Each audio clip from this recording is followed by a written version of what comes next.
ਵਾਹਿਗੁਰੂ ਜੀ ਕਾ ਖਾਲਸਾ ਵਾਹਿਗੁਰੂ ਜੀ ਕੀ ਫਤਿਹ। ਰਹਿਤ ਪਿਆਰੀ ਮੁਝ ਕੋ ਸਿੱਖ ਪਿਆਰਾ ਨਾਹੀਂ। ਖਾਲਸਾ ਜੀ, ਆਪ ਜੀ ਗੁਰਮਤਿ ਰਹਿਤ ਮਰਿਆਦਾ ਸੰਖੇਪ ਰੂਪ ਦੇ ਵਿੱਚ ਸ਼ਰਵਣ ਕਰ ਰਹੇ ਹੋ। ਪਿਛਲੇ ਭਾਗ ਵਿੱਚ ਆਪ ਜੀ ਨੇ ਗੁਰਬਾਣੀ ਦਾ ਅਦਬ ਸ਼ਰਵਣ ਕੀਤਾ ਸੀ ਕਿ ਕਿਵੇਂ ਧੰਨ ਸ਼੍ਰੀ ਗੁਰੂ ਗ੍ਰੰਥ ਸਾਹਿਬ ਮਹਾਰਾਜ ਸਤਿਗੁਰੂ ਸੱਚੇ ਪਾਤਸ਼ਾਹ ਜੀ ਦੀ ਪਾਵਨ ਪਵਿੱਤਰ ਗੁਰਬਾਣੀ ਦਾ ਅਦਬ ਕਰਨਾ ਹੈ, ਕਿਵੇਂ ਸਤਿਕਾਰ ਕਰਨਾ ਹੈ, ਕਿਵੇਂ ਅਦਬ ਸਤਿਕਾਰ ਦੇ ਨਾਲ ਗੁਰਬਾਣੀ ਪੜ੍ਹਨੀ ਹੈ, ਪੜ੍ਹਾਉਣੀ ਹੈ।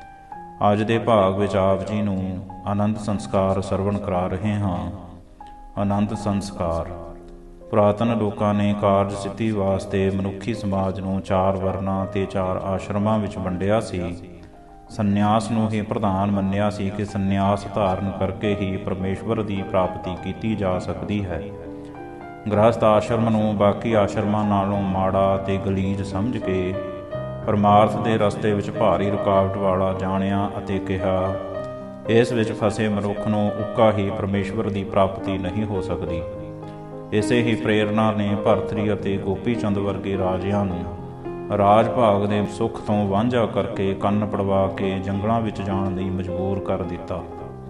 ਬਨਵਾਸੀ ਬਣ ਕੇ ਗਲ ਵਿੱਚ ਖੱਫਣੀ, ਹੱਥ ਵਿੱਚ ਡੰਡਾ, ਮੋਢੇ ਤੇ ਝੋਲੀ ਪਾ ਕੇ ਭਿੱਖਿਆ ਮੰਗ ਕੇ ਅਖੀਰ ਉਹਨਾਂ ਨੂੰ ਦੁਖੀ ਹੋ ਕੇ ਰੋਣਾ ਹੀ ਪਿਆ।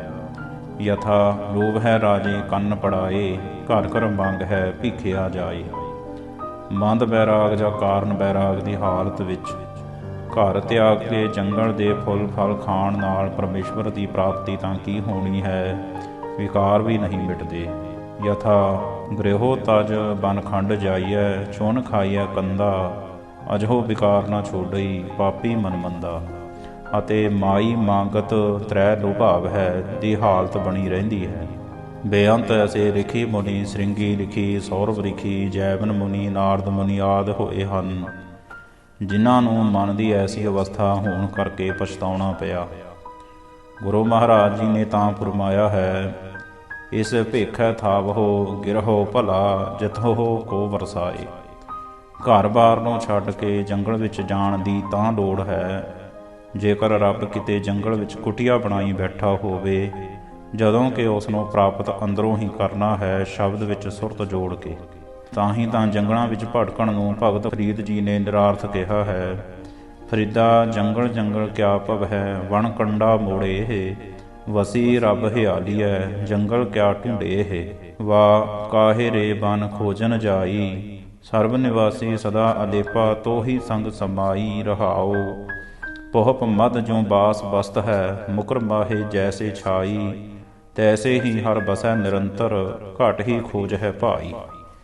ਹਉਮੈ ਦੀ ਨਿਵਰਤੀ ਹੋਣ ਤੇ ਨਾਮ ਦੇ ਹਿਰਦੇ ਵਿੱਚ ਵਸਣ ਤੋਂ ਉਸ ਦੀ ਪ੍ਰਾਪਤੀ ਹੋਣੀ ਹੈ।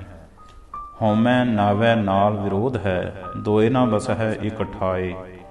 ਜਦੋਂ ਕਿ ਰਸ ਸੋਇਨਾ ਰਸ ਰੂਪਾ ਕਾਮਣ, ਰਸ ਪਰਮਲ ਕੀ ਵਾਸ ਆਦ ਬਾਹਰਲੇ ਸਾਰੇ ਰਸਾਂ ਤੋਂ ਨਿਰਾਸ਼ ਹੋਣ ਕਰਕੇ ਵਾਹਿਗੁਰੂ ਨਾਮ ਹਿਰਦੇ ਵਿੱਚ ਵਸ ਕੇ ਪ੍ਰਕਾਸ਼ ਕਰੇਗਾ, ਉਦੋਂ ਅੰਦਰੋਂ ਹੀ ਪਰਮੇਸ਼ਵਰ ਸਾਖਿਆਤ ਹੋ ਜਾਵੇਗਾ। ਲੋੜ ਹੈ ਰਸਾਂ ਤੋਂ ਨਿਰਲੇਪ ਰਹਿ ਕੇ ਮਨ ਵਿੱਚ ਨਾਮ ਨੂੰ ਵਸਾਉਣ ਦੀ, ਨਾ ਕਿ ਜੰਗਲਾਂ ਵਿੱਚ ਐਵੇਂ ਭਟਕਣ ਦੀ। ਘਰ ਬਾਰੀ ਹੋਏ ਵਰਤਿਆ, ਘਰ ਬਾਰੀ ਸਿੱਖ ਪੈਰੀ ਪਾਇਆ। ਭਾਈ ਗੁਰਦਾਸ ਜੀ। ਇਸੇ ਕਰਕੇ ਹੀ ਸਤਿਗੁਰੂ ਜੀ ਆਪ ਨਿਰਲੇਪ ਰਹੇ ਤੇ ਗੁਰਸਿੱਖਾਂ ਨੂੰ ਵੀ ਘਰ ਵਿੱਚ ਹੀ ਰਹਿ ਕੇ ਨਿਰਲੇਪ ਰਹਿਣ ਦਾ ਉਪਦੇਸ਼ ਬਖਸ਼ਿਆ ਤੇ ਕਿਹਾ, ਜੋਗ ਨਾ ਭਗਵੀ ਕੱਪੜੀ, ਜੋਗ ਨਾ ਮੈਲੇ ਵੇਸ, ਨਾਨਕ ਘਰ ਬੈਠਿਆ ਜੋਗ ਭਾਈਐ, ਸਤਿਗੁਰ ਕੈ ਉਪਦੇਸ਼। ਵਾ ਨਾਨਕ ਸਤਿਗੁਰ ਭੇਟੀਐ, ਪੂਰੀ ਹੋਵੈ ਜੁਗਤ, ਹਸੰਦਿਆਂ ਖੇਲੰਦਿਆਂ ਪੈਨੰਦਿਆਂ ਖਾਵੰਦਿਆਂ, ਵਿਚੇ ਹੋਵੈ ਮੁਕਤ। ਅੱਜ ਕੱਲ੍ਹ ਕਈ ਲੋਕ ਗੁਰਮਤਿ ਦੇ ਨਿਯਮਾਂ ਨੂੰ ਛੱਡ ਕੇ ਆਪਣੀ ਮਨਮਰਜ਼ੀ ਨਾਲ ਇਹ ਕਾਰਜ ਕਰਨ ਲੱਗ ਪਏ ਹਨ। ਕਈ ਸਿੱਖ ਪੈਸਿਆਂ ਦੇ ਲਾਲਚ ਵਿੱਚ ਫਸ ਕੇ ਬੇਅਮਰਤੀਏ ਸਿੱਖ ਨੂੰ ਰਿਸ਼ਤਾ ਕਰਨੋਂ ਨਹੀਂ ਰੁਕਦੇ। ਇਹ ਯੋਗ ਨਹੀਂ। ਆਪਸੀ ਸੰਬੰਧ ਦਾ ਆਧਾਰ ਧਰਮ ਤੇ ਗੁਣ ਹੋਣੇ ਚਾਹੀਦੇ ਹਨ। ਪੈਸੇ, ਪਦਾਰਥ ਤੇ ਧਨ ਦਾ ਲੋਭ ਨਹੀਂ ਹੋਣਾ ਚਾਹੀਦਾ। ਗੁਰਮਤਿ ਅਨੁਸਾਰ ਹੁਕਮ ਹੈ ਕਿ ਦੋਵੇਂ ਲੜਕਾ ਲੜਕੀ ਅੰਮ੍ਰਿਤਧਾਰੀ ਹੋਣ। ਕੁੜਮਾਈ ਪੁੰਨ ਅਰਥ ਕਰਨੀ ਹੈ, ਭਾਵ ਧੀ ਭੈਣ ਦੇ ਪੈਸੇ ਨਹੀਂ ਲੈਣੇ। ਗੁਰੂ ਦਾ ਹੁਕਮ ਹੈ ਕਿ ਕਿਸੇ ਕਿਸਮ ਦਾ ਦਾਜ ਨਾ ਲੈਣਾ ਨਾ ਦੇਣਾ। ਜਿਸ ਬਾਬਤ ਭਾਈ ਸਾਹਿਬ ਸਿੰਘ ਜੀ ਰਹਿਤਨਾਮੇ ਵਿੱਚ ਲਿਖਦੇ ਹਨ ਕੰਨਿਆ ਦੇਵੈ ਸਿੱਖ ਕੋ ਲੇਵੈ ਨਹਿ ਕਿਛ ਦਾਮ, ਸੋਈ ਮੇਰਾ ਸਿੱਖ ਹੈ ਪਹੁੰਚੇ ਗੁਰ ਕੇ ਧਾਮ। ਇਸ ਪ੍ਰਕਾਰ ਧਾਰਮਿਕ ਰਹਿਤ ਬਹਿਤ ਤੋਂ ਇਲਾਵਾ ਲੜਕੇ ਲੜਕੀ ਦੀ ਉਮਰ, ਧਰਮ, ਵਿੱਦਿਆ, ਰੂਪ, ਰੰਗ ਆਦਿ ਗੁਣ ਦੇਖਣੇ ਚਾਹੀਦੇ ਹਨ। ਲੜਕੀ ਤੇ ਲੜਕਾ ਅੰਮ੍ਰਿਤਧਾਰੀ ਰਹਿਤ ਵਾਲੇ, ਵੱਧ ਤੋਂ ਵੱਧ ਬਾਣੀਆਂ ਦੇ ਨਿਤਨੇਮੀ ਅਤੇ ਗੁਰ ਇਤਿਹਾਸ ਤੋਂ ਜਾਣੂ ਹੋਣੇ ਚਾਹੀਦੇ ਹਨ। ਲੜਕੀ ਦੀ ਉਮਰ ਲੜਕੇ ਨਾਲੋਂ 4 ਕੁ ਸਾਲ ਘੱਟ ਹੋਣੀ ਚਾਹੀਦੀ ਹੈ। ਕੁੜਮਾਈ ਵੇਲੇ ਲੜਕੀ ਵਾਲੇ ਪਰਿਵਾਰ ਵੱਲੋਂ ਲੜਕੇ ਨੂੰ 5 ਰੁਪਏ ਅਤੇ 1 ਕਿਰਪਾਨ ਗਾਤਰੇ ਵਾਲੀ ਦਿੱਤੀ ਜਾਵੇ। ਲੜਕੇ ਵਾਲੇ ਘਰੋਂ ਬੀਬੀ ਵਾਸਤੇ 5 ਰੁਪਏ ਕੰਘਾ, ਕਿਰਪਾਨ ਗਾਤਰੇ ਵਾਲੀ ਭੇਜੇ ਜਾਣ। ਕੁੜਮਾਈ ਵੇਲੇ ਲੜਕੇ ਵਾਲੇ ਯਥਾ ਸ਼ਕਤ ਅਖੰਡ ਪਾਠ ਜਾਂ ਸਹਿਜ ਪਾਠ ਕਰਵਾ ਕੇ ਕੜਾਹ ਪ੍ਰਸ਼ਾਦ ਦੀ ਦੇਗ ਵਰਤਾ ਕੇ ਗੁਰਬਾਣੀ ਦਾ ਕੀਰਤਨ ਕਰਵਾਉਣ। ਨੋਟ: ਜੇ ਕਿਸੇ ਕਾਰਨ ਕਰਕੇ ਸ੍ਰੀ ਅਖੰਡ ਪਾਠ ਜਾਂ ਸ੍ਰੀ ਸਹਿਜ ਪਾਠ ਨਾ ਹੋ ਸਕੇ ਤਾਂ ਧੰਨ ਸ੍ਰੀ ਗੁਰੂ ਗ੍ਰੰਥ ਸਾਹਿਬ ਜੀ ਦੀ ਹਜ਼ੂਰੀ ਵਿੱਚ ਇਹ ਕਾਰਜ ਹੋਣਾ ਜ਼ਰੂਰੀ ਹੈ। ਕੀਤਾ ਲੋੜੀਐ ਕੰਮ ਸੋ ਹਰਿ ਪਹਿ ਆਖੀਐ, ਕਾਰਜ ਦੇ ਸਵਾਰ ਸਤਿਗੁਰੂ ਸੱਚ ਸਾਖੀਐ।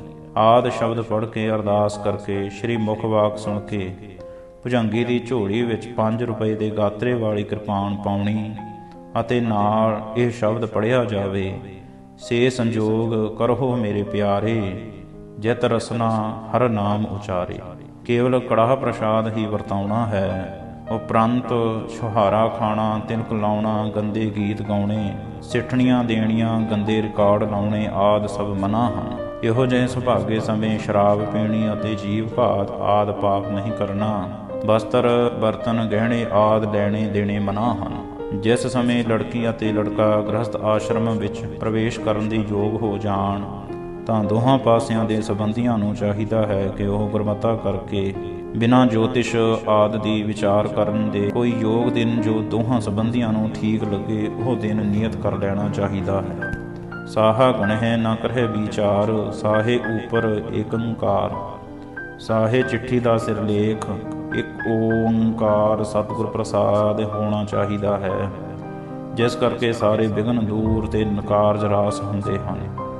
ਸਮਰੱਥਾ ਅਨੁਸਾਰ ਆਨੰਦ ਕਾਰਜ ਤੋਂ ਕੁਝ ਦਿਨ ਪਹਿਲਾਂ ਲੜਕੇ ਤੇ ਲੜਕੀ ਵਾਲਿਆਂ ਦੇ ਘਰਾਂ ਵਿੱਚ ਧੰਨ ਸ੍ਰੀ ਗੁਰੂ ਗ੍ਰੰਥ ਸਾਹਿਬ ਜੀ ਦਾ ਅਖੰਡ ਪਾਠ ਜਾਂ ਸਹਿਜ ਪਾਠ ਹੋਵੇ।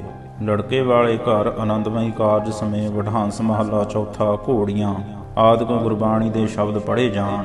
ਲੜਕੀ ਵਾਲੇ ਘਰ ਵੀ ਇਸੇ ਤਰ੍ਹਾਂ ਹੋਵੇ, ਭਾਵ ਲੜਕੇ ਅਤੇ ਲੜਕੀ ਵਾਲਿਆਂ ਦੇ ਘਰ ਲੌਕਿਕ ਗੀਤ ਨਾ ਗਾਏ ਜਾਣ, ਗੁਰਬਾਣੀ ਦੇ ਸ਼ਬਦ ਹੀ ਪੜ੍ਹੇ ਜਾਣ।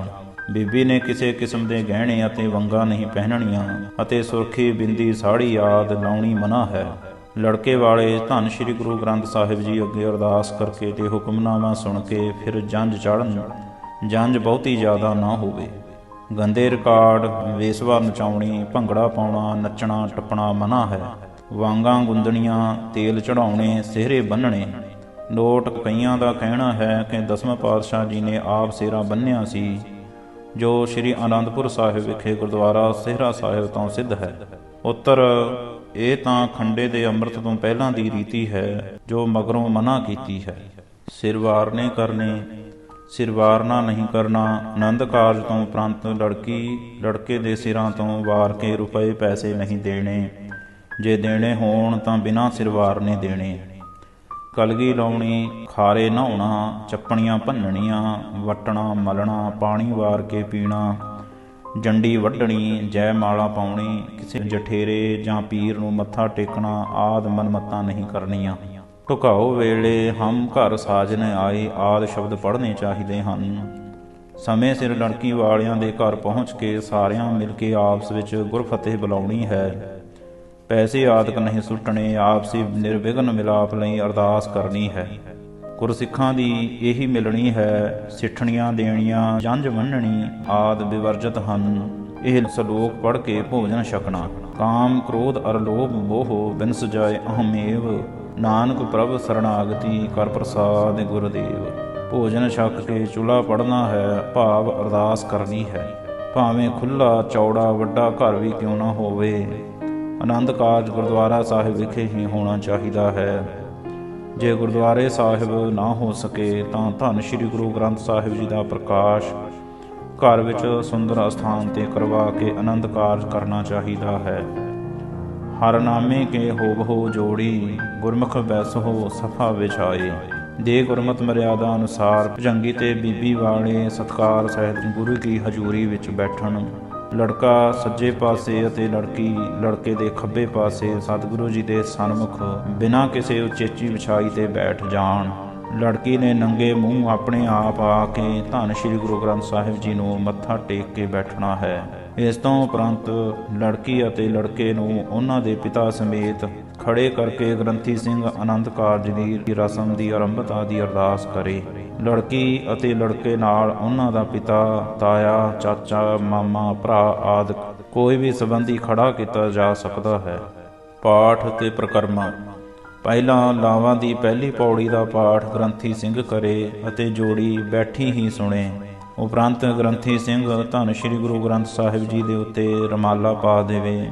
ਪਹਿਲੀ ਲਾਮ ਦਾ ਕੀਰਤਨ ਰਾਗੀ ਸਿੰਘ ਕਰਨ ਤੇ ਜੋੜੀ ਸਹਿਜੇ ਸਹਿਜੇ ਧੰਨ ਸ਼੍ਰੀ ਗੁਰੂ ਗ੍ਰੰਥ ਸਾਹਿਬ ਸੱਚੇ ਪਾਤਸ਼ਾਹ ਜੀ ਦੀਆਂ ਪ੍ਰਕਰਮਾਂ ਸ਼੍ਰੀ ਗੁਰੂ ਗ੍ਰੰਥ ਸਾਹਿਬ ਜੀ ਨੂੰ ਸੱਜੇ ਹੱਥ ਰੱਖ ਕੇ ਕਰੇ ਅਤੇ ਮੱਥਾ ਟੇਕ ਕੇ ਬੈਠ ਜਾਵੇ। ਪ੍ਰਕਰਮਾਂ ਬੀਬੀ ਆਪ ਕਰੇ, ਕਿਸੇ ਨੇ ਪਕੜਨਾ ਨਹੀਂ, ਨਾ ਹੀ ਕਿਸੇ ਨੇ ਖੜਾ ਹੋਣਾ ਹੈ। ਬੀਬੀ ਨੇ ਕਦੇ ਵੀ ਘੁੰਡ ਨਹੀਂ ਕੱਢਣਾ। ਪ੍ਰਕਰਮਾਂ ਕਰਨੀਆਂ ਜ਼ਰੂਰੀ ਹਨ। ਫਿਰ ਗ੍ਰੰਥੀ ਸਿੰਘ ਦੂਜੀ ਲਾਭ ਦਾ ਪਾਠ ਕਰੇ। ਜਦ ਰਾਗੀ ਸਿੰਘ ਉਸੇ ਲਾਭ ਦਾ ਕੀਰਤਨ ਕਰਨ ਤਾਂ ਲੜਕਾ ਲੜਕੀ ਪਹਿਲਾਂ ਵਾਂਗ ਪ੍ਰਕਰਮਾਂ ਕਰਕੇ ਧੰਨ ਸ਼੍ਰੀ ਗੁਰੂ ਗ੍ਰੰਥ ਸਾਹਿਬ ਜੀ ਨੂੰ ਮੱਥਾ ਟੇਕ ਕੇ ਬੈਠ ਜਾਣ। ਇਸੇ ਪ੍ਰਕਾਰ ਹੀ ਤੀਜੀ ਅਤੇ ਚੌਥੀ ਲਾਮ ਦਾ ਪਾਠ ਤੇ ਕੀਰਤਨ ਕਰਦੇ ਹੋਏ ਪ੍ਰਕਰਮਾਂ ਕਰਨੀਆਂ ਹਨ। ਹਰ ਲਾਮ ਦੇ ਪਾਠ ਪਿੱਛੋਂ ਗ੍ਰੰਥੀ ਸਿੰਘ ਧੰਨ ਸ਼੍ਰੀ ਗੁਰੂ ਗ੍ਰੰਥ ਸਾਹਿਬ ਜੀ ਦੇ ਉੱਤੇ ਰੁਮਾਲਾ ਅਦਬ ਸਹਿਤ ਪਾ ਦੇਵੇ। ਜੇ ਰਾਗੀ ਸਿੰਘ ਨਾ ਮਿਲਣ ਤਾਂ ਗ੍ਰੰਥੀ ਸਿੰਘ ਇੱਕ ਲਾਮ ਦਾ ਪਾਠ ਕਰਕੇ ਉੱਪਰ ਰੁਮਾਲਾ ਦੇ ਕੇ ਸਤਿਨਾਮ ਵਾਹਿਗੁਰੂ ਦਾ ਜਾਪ ਕਰੇ, ਜੋੜੀ ਪ੍ਰਕਰਮਾ ਕਰੇ। ਇਸੇ ਤਰ੍ਹਾਂ 4 ਲਾਵਾਂ ਸੰਪੂਰਨ ਕਰਨੀਆਂ ਹਨ। ਪ੍ਰਕਰਮਾ ਵੇਲੇ ਗ੍ਰੰਥੀ ਸਿੰਘ ਨੂੰ ਤਾਬਿਆਂ ਵਿੱਚੋਂ ਨਹੀਂ ਉਠਾਉਣਾ। ਅਗਿਆਨੀ ਲੋਕ ਇਹ ਨਹੀਂ ਸਮਝਦੇ ਕਿ ਗ੍ਰੰਥੀ ਸਿੰਘ ਤਾਂ ਮਹਾਰਾਜ ਦਾ ਵਜ਼ੀਰ ਹੈ। ਲੜਕੀ ਉਸ ਨਾਲ ਕਿਸੇ ਵੀ ਤਰ੍ਹਾਂ ਵਿਆਹੀ ਨਹੀਂ ਜਾ ਸਕਦੀ, ਕਿਉਂਕਿ ਉਹ ਮੰਗਣੇ ਸਮੇਂ ਜਿਸ ਵਿਅਕਤੀ ਨਾਲ ਮੰਗੀ ਗਈ ਸੀ ਅਤੇ ਲਾਵਾਂ ਤੋਂ ਪਹਿਲਾਂ ਪੱਲਾ ਫੜਨ ਵੇਲੇ ਉਹ ਉਸੇ ਹੀ ਵਿਅਕਤੀ ਨਾਲ ਵਚਨਬੱਧ ਹੋ ਚੁੱਕੀ ਹੋਈ ਹੁੰਦੀ ਹੈ, ਤਾਂ ਫਿਰ ਗ੍ਰੰਥੀ ਸਿੰਘ ਨਾਲ ਕਿਵੇਂ ਵਿਆਹੀ ਜਾਵੇਗੀ। ਧੰਨ ਸ਼੍ਰੀ ਗੁਰੂ ਗ੍ਰੰਥ ਸਾਹਿਬ ਜੀ ਦੀਆਂ ਪ੍ਰਕਰਮਾਂ ਸੁਭਾਗ ਜੋੜੀ ਨੇ ਜ਼ਰੂਰ ਕਰਨੀਆਂ ਹਨ। ਕਈ ਬੈਠਿਆਂ ਹੀ ਆਨੰਦ ਕਾਰਜ ਕਰਨ ਦੀ ਮਨਮਤ ਕਰਦੇ ਹਨ, ਇਹ ਭੁੱਲ ਕੇ ਵੀ ਨਹੀਂ ਕਰਨੀ। ਚਰਨ ਅਮੋਲ ਪ੍ਰਦਛਨਾ ਕਰਨ ਕੈ ਭਾਈ ਗੁਰਦਾਸ ਜੀ। ਸਤਿਗੁਰੂ ਜੀ ਦੀਆਂ ਪ੍ਰਕਰਮਾਂ ਕਰਨ ਦਾ ਭਾਵ ਹੈ ਕਿ ਅਸੀਂ ਆਪਣਾ ਤਨ ਮਨ ਧਨ ਹਜ਼ੂਰ ਤੋਂ ਕੁਰਬਾਨ ਕਰਦੇ ਹਾਂ। ਆਪ ਜੀ ਸਾਖੀ ਬਣੋ, ਲੋਕ ਪ੍ਰਲੋਕ ਵਿੱਚ ਆਪ ਸਹਾਇਤਾ ਕਰੋ। ਅਸੀਂ ਮਨ ਬਾਣੀ ਕਰਕੇ ਤੁਹਾਡੇ ਦਾਸ ਹਾਂ। ਸੋ ਜੇ ਵਿਆਹ ਵਰਗੀ ਖੁਸ਼ੀ ਵਿੱਚ ਪ੍ਰਕਰਮਾਂ ਨਹੀਂ ਕਰਨੀਆਂ ਤਾਂ ਕਦੋਂ ਕਰਨੀਆਂ ਹਨ। ਪ੍ਰਕਰਮਾਂ ਕਿਸੇ ਮਨੁੱਖ, ਅੱਗ ਜਾਂ ਵੇਦੀ ਦੁਆਲੇ ਨਹੀਂ ਕਰਨੀਆਂ। ਲਾਵਾਂ ਤੋਂ ਉਪਰੰਤ ਰਾਗੀ ਸਿੰਘ ਦੇ ਸ਼ਬਦ ਪੜ੍ਹਦਿਆਂ ਗ੍ਰੰਥੀ ਸਿੰਘ ਧੰਨ ਸ਼੍ਰੀ ਗੁਰੂ ਗ੍ਰੰਥ ਸਾਹਿਬ ਜੀ ਦੀ ਤਾਬਿਆਂ ਵਿੱਚ ਗੁਪਤ ਆਨੰਦ ਸਾਹਿਬ 40 ਪੌੜੀਆਂ ਦਾ ਪਾਠ ਕਰੇ। ਜੇ ਰਾਗੀ ਸਿੰਘ ਨਾ ਹੋਵਣ ਤਾਂ ਸੰਗਤ ਨੂੰ ਸੁਣਾ ਕੇ ਹੀ ਆਨੰਦ ਸਾਹਿਬ ਦਾ ਸੰਪੂਰਨ ਪਾਠ ਕਰੇ। ਫਿਰ ਗੁਰਮਤਿ ਅਨੁਸਾਰ ਕੁਝ ਸਿੱਖਿਆ ਸੁਣਾਈ ਜਾਵੇ। ਸਿਹਰਾ ਨਹੀਂ ਪੜ੍ਹਨਾ, ਅਰਦਾਸ ਕਰਕੇ ਹੁਕਮਨਾਮਾ ਲੈ ਕੇ ਦੇਗ ਵਰਤਾਉਣੀ ਹੈ। ਜੇ ਕਿਸੇ ਕਾਰਨ ਦੁਬਾਰਾ ਆਨੰਦ ਕਾਰਜ ਕਰਨਾ ਹੋਵੇ ਤਾਂ ਵੀ ਪ੍ਰਕਰਮਾਂ ਕਰਨੀਆਂ ਜ਼ਰੂਰੀ ਹਨ। ਸੋ ਖਾਲਸਾ ਜੀ, ਆਪ ਜੀ ਨੇ ਆਨੰਦ ਸੰਸਕਾਰ ਸ਼ਰਵਣ ਕੀਤਾ ਹੈ। ਅਗਲੇ ਭਾਗ ਵਿੱਚ ਆਪ ਜੀ ਨੂੰ ਲੜਕੇ ਅਤੇ ਲੜਕੀ ਨੂੰ ਕੀ ਸਿੱਖਿਆਵਾਂ ਧਿਆਨ ਨਾਲ ਸੁਣਨੀਆਂ ਚਾਹੀਦੀਆਂ ਹਨ ਤੇ ਆਪਣੇ ਜੀਵਨ ਵਿੱਚ ਕੀ ਸਿੱਖਿਆਵਾਂ ਕਮਾਉਣੀਆਂ ਹਨ ਆਦਿ ਆਪ ਜੀ ਨੂੰ ਸ਼ਰਵਣ ਕਰਾਉਣ ਦਾ ਯਤਨ ਕਰਾਂਗੇ। ਭੁੱਲ ਚੁੱਕ ਦੀ ਖਿਮਾ ਕਰਨੀ ਜੀ। ਵਾਹਿਗੁਰੂ ਜੀ ਕਾ ਖਾਲਸਾ, ਵਾਹਿਗੁਰੂ ਜੀ ਕੀ ਫਤਿਹ।